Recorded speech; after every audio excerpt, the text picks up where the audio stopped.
My name is Paulo Sarabia. This is speech 1 for Communications 101.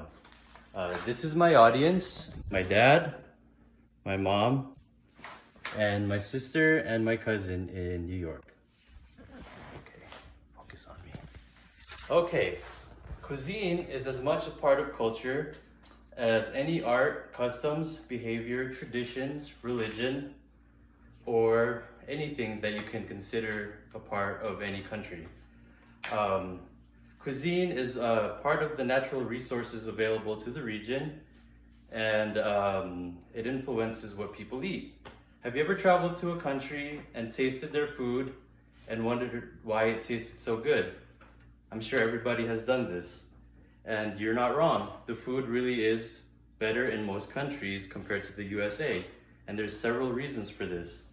And some of those reasons are cultural, consumer behavior, economics, and tradition. So the first part is economics. Americans value quantity over quality. We like to have more for less prices.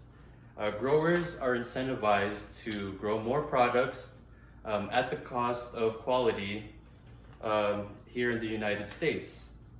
Americans prefer availability all year round, which is to say that European countries, they have certain vegetables available only for certain parts of the year.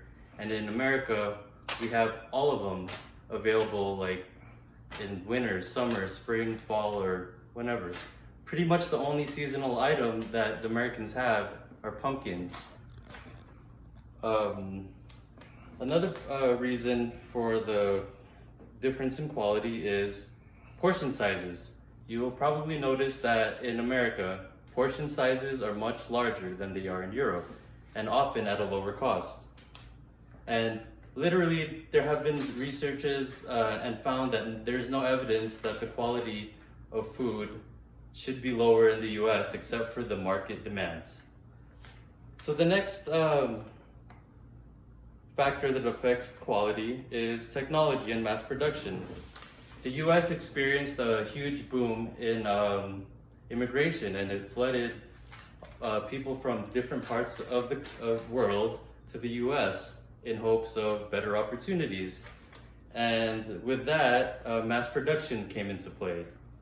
And if you didn't know, refrigerators were first invented in the US, which pretty much changed the whole game on storing perishables.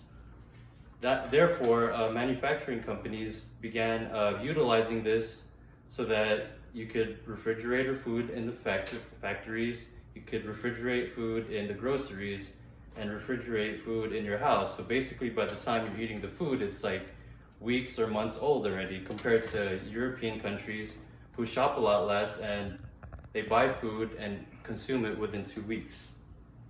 And the last factor that affects quality over quantity in food is geography. Basically, in a country like Italy, they do have immigrants, but not as much as the US. So basically, the demand for food there, everybody basically wants the same thing.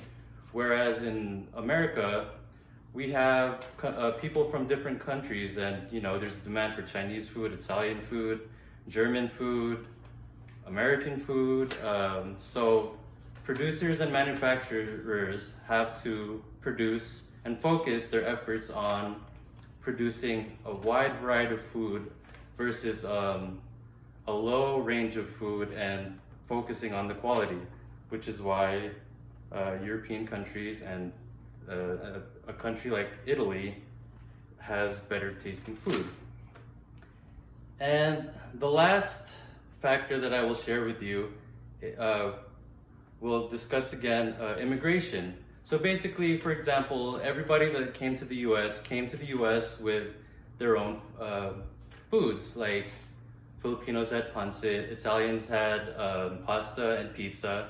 And so when they came here, they wanted to bring their culture with them, but the same kinds of food were not as available. So basically, modified versions came into play.